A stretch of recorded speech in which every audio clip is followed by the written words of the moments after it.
Hollywood is a city that trains you to believe in sudden change. One meeting, one introduction, one person who claims they can see what everyone else has missed. And if you have ever chased something big, you already know the feeling. You tell yourself you are ready. You tell yourself you are careful. You tell yourself you can spot the traps. On a clear afternoon in February 2003, 21-year-old Christine Louise Johnson, known to almost everyone as Christy, left her Santa Monica apartment expecting a door to open.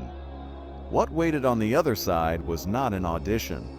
It was a pattern that had been building for years, hiding behind the same promise again and again. Christy had only been in Los Angeles for a few months, but she was moving like someone who meant it. She was born in Northern California, raised in Michigan, and her dreams had outgrown the places that raised her.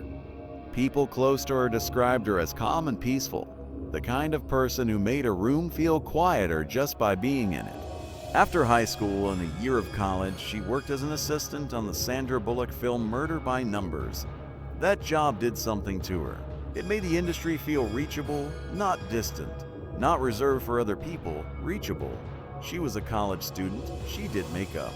She worked for a phone company, and with every spare moment, she pushed forward anyway.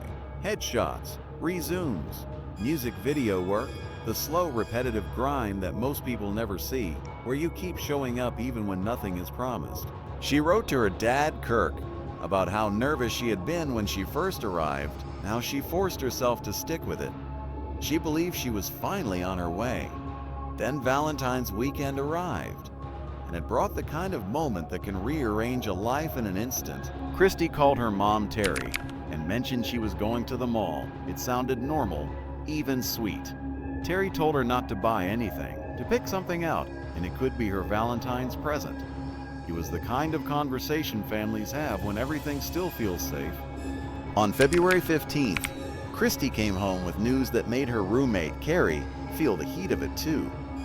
Christy said she had been approached at the Century City Shopping Center by a man who said he was a casting agent. He offered her an opportunity tied to the newest James Bond film. Not just any part, the kind of part people fantasize about. A Bond girl.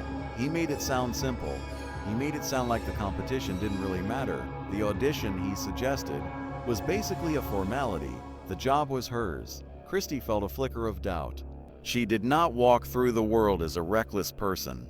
She was careful enough to feel apprehensive, but she was also human enough to feel hope. And hope has a way of making you edit your own instincts. The opportunity sounded like the exact reason she came to Los Angeles in the first place. Turning it down would feel like betraying her own dream.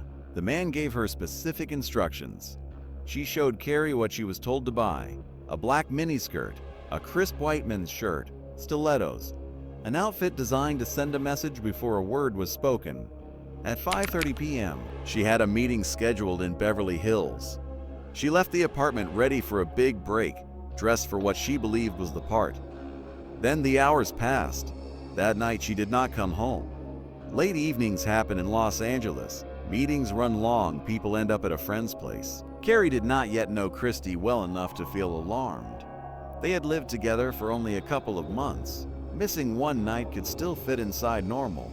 Then the next day came and went, still nothing. When Christy missed her shift at work, the silence stopped feeling like a schedule change and started feeling like a hole. Terry called and filed a missing person report. This was not Christy not answering, not checking in, not showing up. From the start, the disappearance carried a specific fear. It happened in a city built on strangers offering you something. It happened after a meeting with a man no one else could name.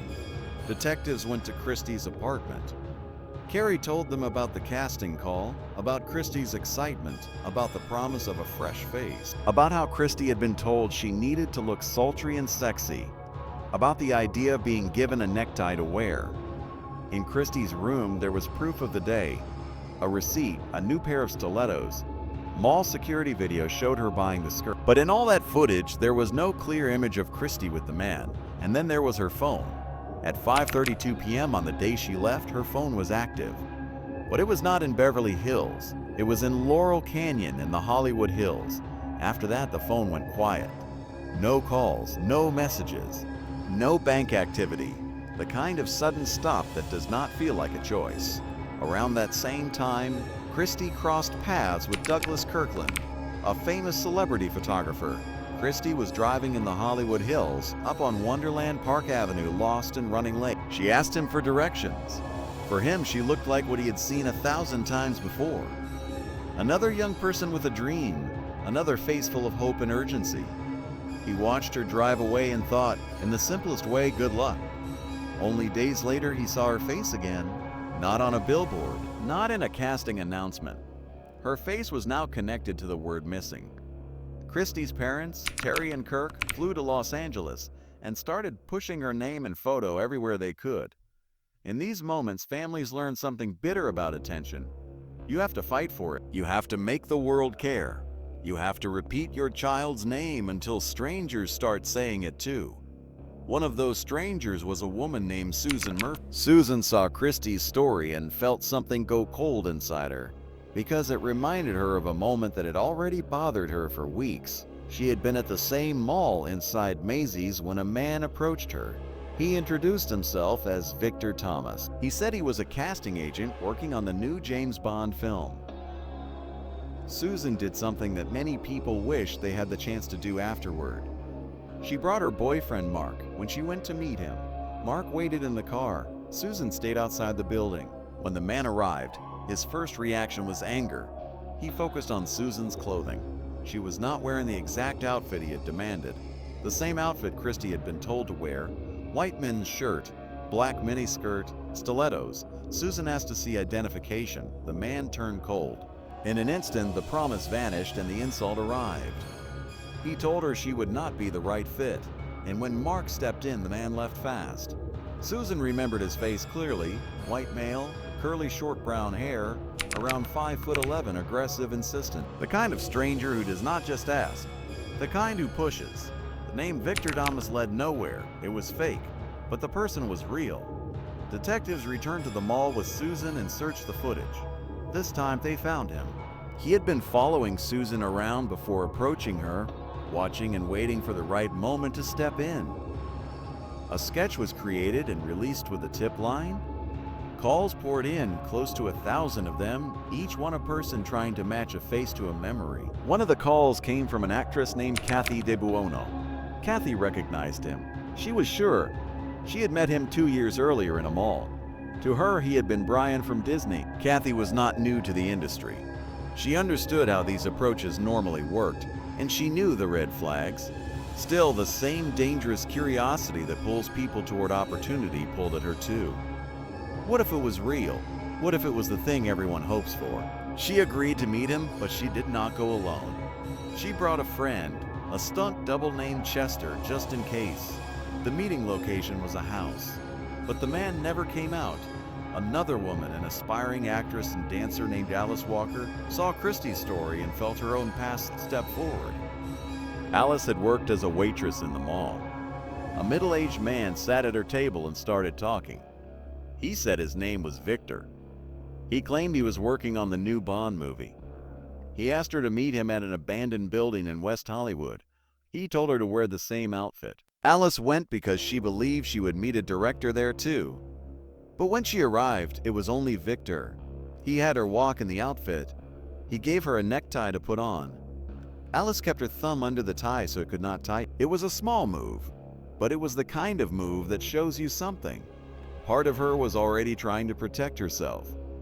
He let her go and suggested the director might be around later. Then, on February 15th, the same day, Christy disappeared. Victor called Alice frantic, out of breath, repeating that he needed to get hold of her. Alice did not call him back. Later, she turned on the news and saw Christy's face beside the sketch. In that moment, the pattern became harder to ignore. It was not just one young woman disappearing.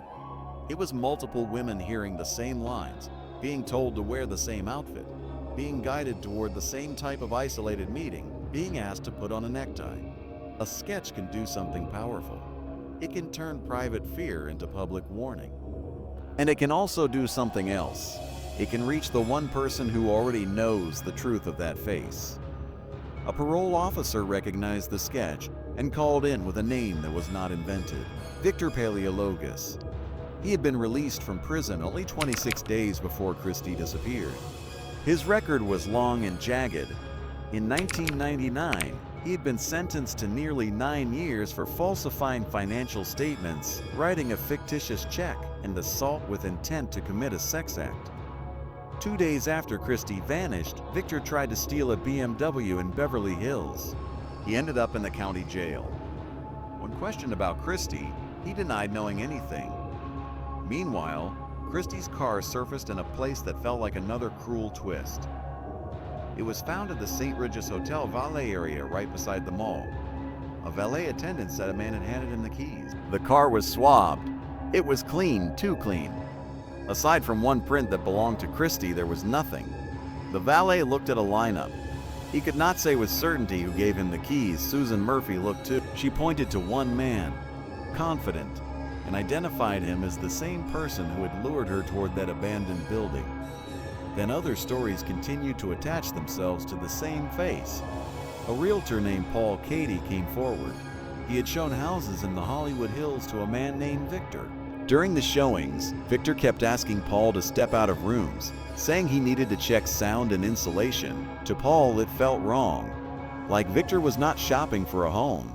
Like he was shopping for something else. As the pieces piled up, one uncomfortable debate started to form in the background, the kind people argue about, because it feels safer to argue than to admit the truth. Some people believe a person has to be naive to fall for something like this. Others believe it could happen to anyone who has ever wanted something badly enough. The second viewpoint is harder to sit with, because it means the difference between safety and danger is sometimes just timing, just luck, just one persuasive stranger in the right place. Victor was not the powerful Hollywood figure he pretended to be. He claimed to be a record executive. Back in 1991, he had been tried on charges including attempted rape, assault, and false imprisonment involving a woman named Christine Clusion. He lured her to a hotel suite by promising she would meet Madonna at an industry party. He used another name, another title, another story. Once she was in the suite, he tied her to the bed and attacked her. She escaped by fighting, biting, doing whatever she had to do to get out alive. He was acquitted of attempted rape and assault with intent to commit rape, but he pleaded guilty to false imprisonment. He received probation. That outcome carried its own kind of damage. There is a special cruelty in watching a person survive an attack, speak up, and then be treated like the danger was not real. Christine believed he had done it before and would do it again. She believed he would kill someone. In the same year, another actress, Christine Davis, met Victor under the name Joe Messi, claiming Disney connections. He spiked her drink. She noticed white powder in time and called for help. No charges were filed. In 1996, he was accused of breaking into the home of a woman he had briefly dated and lunging toward her with a ligature. A SWAT team was called after he barricaded himself inside. The case was reduced to a burglary conviction. 2 years later, he approached Heather Ma with another familiar script. He claimed to be a Disney movie producer. He asked her to meet him at a hotel and told her to wear a black miniskirt and black heels. He showed her fake contracts. Then he tried to move her to another location, claiming it was his office. He asked her to pose for photos. He tied a cord around her ankles. He pinned her down and attempted to rape her. Heather broke free and drove straight to a police station. He was sentenced to 4 years.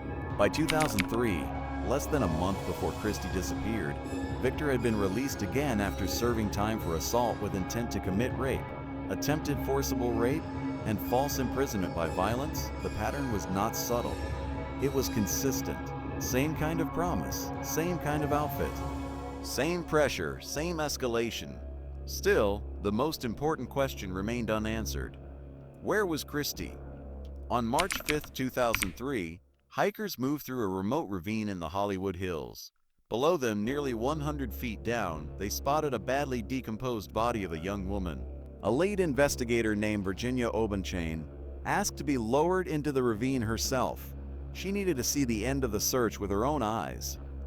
The first clear identifying mark was a hibiscus tattoo on the woman's back. It was Christy Johnson. Her body told a story that did not match any dream she had carried into that meeting. She was partially clothed. She was inside a sleeping bag. Her hands and ankles were bound. There was a large crack on her head. She had been strangled. And while she was still clinging to life, she was thrown down into the canyon. The medical examiner determined she was likely killed the same day she went missing. Because of decomposition, it could not be determined whether she had been sexually assaulted. By then, Victor was no longer just a man in a sketch. The name had been matched. The approach had been repeated. The clothing demands had been echoed by multiple women.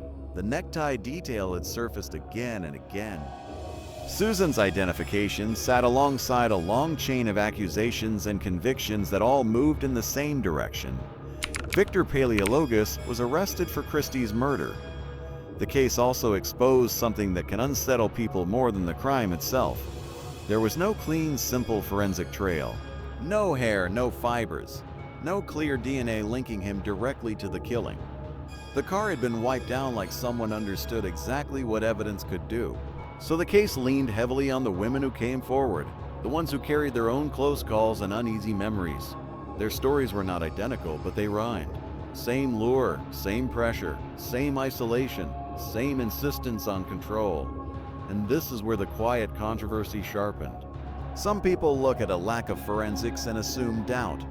Others look at a long behavioral pattern and see certainty. In the real world, predators do not always leave behind the kind of evidence people expect from television. Sometimes the evidence is the repetition. Sometimes the evidence is the fact that so many women, separated by years, describe the same trap with the same props. In July 2006, after 2 weeks of testimony, Victor's defense approached the prosecution with a deal. Victor would accept responsibility for Christy's death, but he would not provide details of what happened. He avoided the death penalty. He was sentenced to 25 years to life, with the possibility of parole in the future. On the day of sentencing, Victor wrote a letter asking to withdraw his plea, claiming he had been talked into it. The motion was denied. Christy's parents addressed the court. Their grief was not theatrical. It was the kind that changes your voice. It turns love into something sharp, because love has nowhere else to go. 3 days into his sentence, Victor did an interview and continued the same mind games that had carried him through so much of his life. He framed his guilty plea as strategy, not truth. He insisted he was not responsible. The contradiction sat in plain sight. He accepted responsibility, then rejected it. He pleaded, then tried to take it back. In 2008, he appealed to the California Supreme Court. The appeal was denied. Time moved, but the story did not end. Kathy DeBuono, the actress who had recognized Victor from the sketch, and once went to meet him with a stunt double for safety, moved into the world of psychology. She studied psychopathy. She studied patterns like his, and Victor became a focus, not as an obsession, but as a warning that still felt unfinished. She began working on a documentary involving the women who had come forward. She wrote to Victor in prison, asking for an interview. At first, he refused. Later, he agreed to communicate by letter. They went back and forth for years. Kathy tried to draw out information. She pushed for honesty. What she received instead was a graphic sexual fantasy story. It was another reminder that the person behind bars was not becoming safe with time. He was simply contained. During that work, Kathy learned about a cold case from 1988 involving remains found behind a distillery in a Philadelphia suburb. The victim was a pregnant young woman. She was estimated to have died around 1985, between 17 and 23 years old. Her skeletal remains were clothed, but she had been buried with a second outfit: a skirt, high heels, fishnet stockings, and a shirt. The outfit echoed the same costume Victor requested from aspiring actresses. A forensic sculpture had been made. The case had gone cold. No leads, no name. Kathy contacted Detective Chris McMullen. Victor had family ties to the area. The possibility hung in the air. Was Victor connected? Was he the father of the unborn child? Was he the killer? To explore that connection required Victor's DNA. But California authorities would not provide it without stronger evidence. So Kathy made a choice that most people would struggle to even imagine. In 2017, she decided to obtain Victor's DNA herself. She traveled to the prison and spent 3 hours with him. She brought him a drink. She let him kiss her on the cheek, then marked the spot so it could be swabbed later. She saw it as a job that needed doing. Strange, yes. Risky, yes. But she believed it was worth it. During that visit, Kathy asked about Christy. Victor told her not to repeat what he said. Then he described a version of events that tried to soften the horror into an accident. He said he met Christy at the mall and invited her to his home. He claimed they smoked marijuana and tried erotic asphyxiation during what he described as consensual sex. He claimed that when he could not wake her and realized she was dead, he panicked, wrapped her in a sleeping bag, and rolled her down the hill. Kathy did not believe him. The details did not match the violence of Christy's injuries. The bindings, the crack in her head, the fact that she was thrown into a canyon while still alive. His story felt like another attempt to control the narrative, another attempt to rewrite harm into something that sounded less like murder. Still, his words mattered in one way. After years of denial and deflection, he had finally admitted he met Christy at the mall and brought her to his home. The same beginning. Again, the DNA Kathy obtained did not match the fetal bones from the Philadelphia case. But the effort was not wasted, because the fetal bones did produce DNA, and science kept moving. In 2020, more DNA was extracted and genome sequencing was performed. Genetic genealogy helped build a family tree. In March 2021, the Jane Doe was identified as Lisa Todd, a young woman who disappeared in October 1985. The identity returned to her family after decades of uncertainty. The question of who killed her remained unanswered, but she was no longer nameless. Victor remained in prison. In August 2023, he waived his right to his first parole hearing, saying he wanted more time for additional programs and parole planning. Another hearing was scheduled for November 2025. Through all of this, Christy's story stayed anchored to one simple, brutal truth. She came to Los Angeles to build a life. She worked, she tried. She believed the right opportunity would eventually appear, and that belief was not foolish. It was the same belief that keeps this city running, the same belief that pushes people to move across the country with a suitcase and a plan, the same belief that tells you one meeting can change everything. For Christy, it did.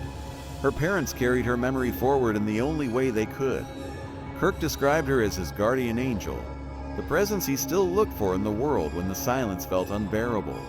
Terry kept her name alive the way mothers do when a child is taken, by refusing to let the world forget the person behind the headline.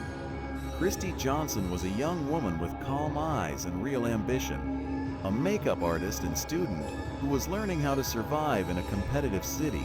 She did not vanish because she made one bad choice. She vanished because someone else spent years practicing how to make the trap look like a gift. Hollywood kept shining the way it always does. The mall stayed open, people kept shopping, cars kept circling valet stands, and new faces kept arriving with resumes in their hands, telling themselves they would be the ones who make it. Christy's story ends in the Hollywood Hills, in a ravine where hope was replaced by cruelty, but the pattern that led her there began in plain sight, in public spaces with ordinary conversations and a promise that sounded like destiny.